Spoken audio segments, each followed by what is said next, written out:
ஏசப்பாட்ட சொல்லணும், ஏசப்பா நான் உம்மை வாயளவில் அல்ல, உம்முடைய கற்பனைகளை கை கொள்வதன் மூலம், நீ சொல்லி கொடுத்த வார்த்தைகளின்படி நடக்கிறதின் மூலம் நான் உம்மை நேசிக்கிறேன்.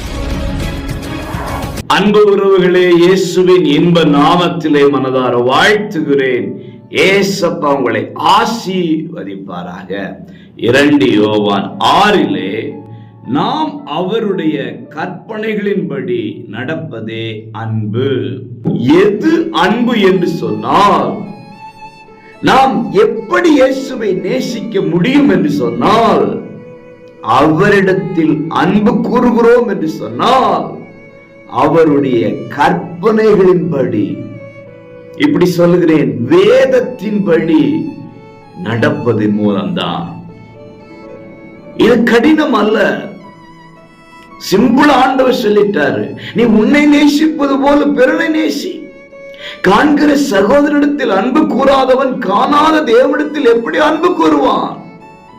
கற்பனைகளின்படி, கட்டளைகளின்படி, வேதத்தின்படி நடக்கிறவன் தான் அவரை நேசிக்க முடியும்.